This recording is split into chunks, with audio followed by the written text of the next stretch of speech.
Exit പോളുകൾ ഇവിടെ സൂചിപ്പിച്ചതുപോലെ എപ്പോഴും മിക്കവാറും ശരിയായി വന്നിട്ടുള്ള ഒരു ചരിത്രമാണ്. ഏകദേശം ഒരു 2000 മുതലുള്ള തെരഞ്ഞെടുപ്പുകൾ ഇങ്ങോട്ട് നോക്കിയാൽ നമുക്ക് കാണാൻ കഴിയുന്നത്.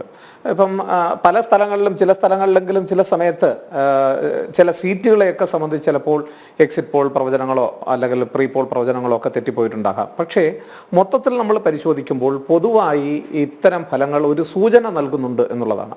ഇനിയിപ്പോൾ ബാക്കിയുള്ള റിസൾട്ട് കൂടി പുറത്തേക്ക് വരുമ്പോൾ ഒരു കാര്യം നമുക്ക് ഉറപ്പിക്കാം, തീർച്ചയായിട്ടും ഇന്ത്യ മുന്നണിക്ക് പറയുന്ന ഈ സീറ്റ് 154 സീറ്റും NDA മുന്നണിക്ക് പറയുന്ന 359 സീറ്റും എന്നുള്ളത് എപ്പോഴും ഒരു 300-ന് മുകളിൽ NDA മുന്നണിക്ക് നിൽക്കുന്നുവെങ്കിൽ തീർച്ചയായിട്ടും BJP വീണ്ടും അധികാരത്തിൽ വരുമെന്ന് നമുക്ക് ഉറപ്പിച്ച് പറയാൻ കഴിയത്തക്ക തരത്തിലുള്ള സൂചനകളായിരിക്കും തരുന്നത്. എനിക്ക് തോന്നുന്നു ഇതുവരെ വന്നിട്ടുള്ള പ്രീ പോൾ സർവേകളെല്ലാം തന്നെ ഏറ്റവും കൂടുതൽ ഒരുപക്ഷെ ഇന്ത്യ മുന്നണിക്ക് അനുകൂലമായും BJPയെ നിശിതമായി വിമർശിക്കുകയും ചെയ്തിട്ടുള്ള യോഗേന്ദ്ര യാദവ് പോലും തുടക്കത്തിൽ പറഞ്ഞത് ഇന്ത്യ മുന്നണിക്ക് അനുകൂലമായിട്ടാണെങ്കിൽ അവസാനം അദ്ദേഹം പറഞ്ഞത് നരേന്ദ്രമോദി ഒരുപക്ഷെ BJP ഒറ്റയ്ക്ക് വന്നില്ലെങ്കിലും മുന്നണി സംവിധാനത്തിലൂടെ 280 സീറ്റുകളിലേക്ക് വരാം എന്ന് പറഞ്ഞാൽ ഒരൊറ്റ സർവേ പോലും അത് പ്രീ പോൾ ആയാലും നിലവിൽ വന്നിട്ടുള്ള ഇതുവരെ റിലീസ് ചെയ്തിട്ടുള്ള പോസ്റ്റ് പോൾ സർവേകളും ഒരു കാരണവശാലും ഒരു BJP ഇതര മുന്നണി അധികാരത്തിൽ വരുന്നതിനെ കുറിച്ച് പറയുന്നതേയില്ല.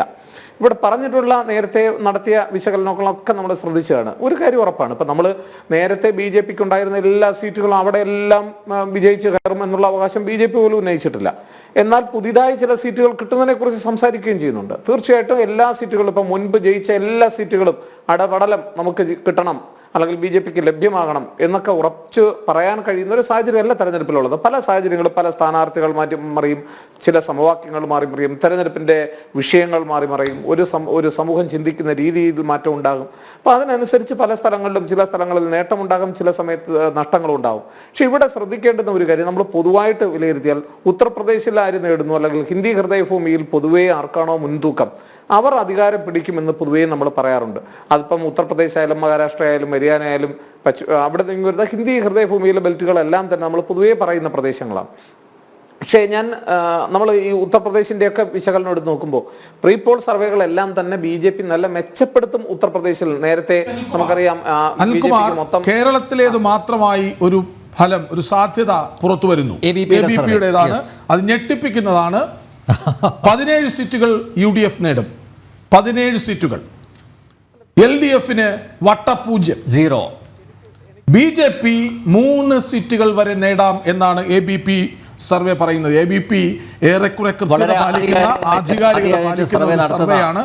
അവർ ഏറെ കാലമെടുത്ത് ഏറെ വോട്ടർമാർക്കിടയിലേക്ക് പോയി രൂപപ്പെടുത്തിയെടുക്കുന്ന ഒരു സർവേയാണ്. അത് തെളിഞ്ഞിട്ടുള്ളതാണ് പലവട്ടം.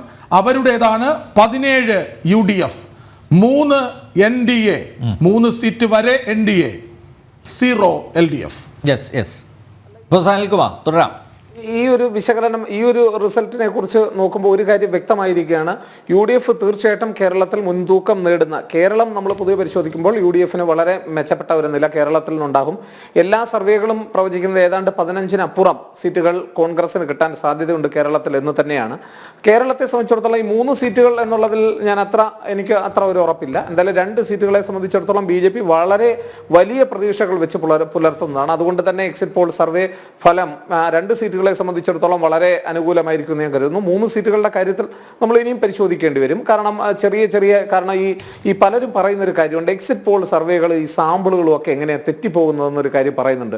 അതിൽ ഈ സാമ്പിൾ എടുക്കുന്നതിനെ സംബന്ധിച്ച് ഇപ്പം ധാരാളം സാമ്പിൾ എടുത്താണ് ഒരു പഠനം നടത്തുന്നതെങ്കിൽ അത് അങ്ങനെ തെറ്റണമെന്നില്ല. അതുകൊണ്ടാണ് ചില സർവേകൾ നേരിയ ചില വ്യത്യാസത്തിലൊക്കെ അങ്ങോട്ടും ഇങ്ങോട്ടും വ്യത്യാസം വരാം. അതുകൊണ്ടാണ് എക്സിറ്റ് പോൾ സർവേകൾ പറയുമ്പോൾ ഇത്ര ശതമാനം മുതൽ ഇത്ര സീറ്റുകൾ മുതൽ ഇത്ര സീറ്റുകൾ വരെ കിട്ടും എന്നൊരു ഒരു ഫ്രീക്വൻസി ഇട്ട് പറയുന്നത്. ഇപ്പൊ കേരളത്തെ സംബന്ധിച്ചിടത്തോളം ഒരു കാര്യം ഉറപ്പാണ്, UDF വ്യക്തമായ നില മെച്ചപ്പെടുത്തും, പഴയതുള്ള വ്യക്തമായ സീറ്റുകൾ നേടും, ഭൂരിപക്ഷം നേടും. അതേസമയം തന്നെ ഇത്തവണ ഏറ്റവും BJPക്കും NDA മുന്നണിക്കും കേരളത്തിൽ താമര വിരിയിക്കാൻ പറ്റുന്ന ഏറ്റവും ഒന്നിടപെട്ട് ചോദിച്ചോട്ടെ. അതായത് 19 സീറ്റുകളാണ് നിലവിൽ UDFന് ഇവിടെ ഉള്ളത്, 1 സീറ്റ് LDFനും. BJP നയിക്കുന്ന NDAക്ക് ഒന്നുമില്ല. ഇവിടെ 3 സീറ്റ് BJP നേടാം എന്ന് ABP സർവേ പറയുന്നു. അപ്പോഴും നഷ്ടം ഒന്നേ ഉണ്ടാകുന്നുള്ളൂ LDFന്. 2 സീറ്റുകളുടെ നഷ്ടം ഉണ്ടാകാൻ പോകുന്നത് UDFനാണെന്ന് കൂടി നമ്മൾ പറഞ്ഞു വെക്കണ്ടേ? അല്ല, തീർച്ചയായിട്ടും അല്ല. ഇപ്പോൾ കേരളത്തിൽ പൊതുവെ കാണാൻ സാധ്യതയുള്ള ഒരു കാര്യം, ഈ റിസൾട്ട് വരുമ്പോൾ നമ്മളൊക്കെ കരുതുന്നത് സീറ്റുകൾ മാത്രമല്ല ഒരു ജനാധിപത്യ സംവിധാനത്തിൻ്റെ ഏറ്റവും ശക്തി എന്ന് പറയുന്നത്.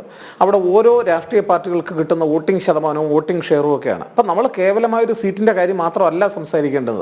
കേരളത്തെ സംബന്ധിച്ചിടത്തോളം BJP അധികാരത്തിന് വേണ്ടി പ്രത്യേകിച്ച് ലോക്സഭയിൽ വളരെ ഭംഗിയായി മത്സരിക്കുകയും വോട്ട് ഷെയർ വർദ്ധിപ്പിക്കുകയും ചെയ്യുന്നൊരു പാർട്ടിയാണ്. അപ്പോൾ എനിക്ക് തോന്നുന്നത് ഈ നടക്കുന്ന ലോക്സഭാ തെരഞ്ഞെടുപ്പിൽ BJP ഈ ട്രെൻഡ് കാണിക്കുന്നത് BJPക്ക് പൊതുവായി സംസ്ഥാനത്തെ മുഴുവൻ സീറ്റുകളിലും 20 സീറ്റുകളിലും നില മെച്ചപ്പെടുത്തുവാൻ അവരുടെ വോട്ടിംഗ് ഷെയർ പഴയതിനേക്കാൾ അത് ശരിയാണ്. അതായത് ഈ CPM നയിക്കുന്ന LDFന് 0 എന്ന സൂചന വരുന്നത് എൻ്റെ ഒരു സംശയമാണ്.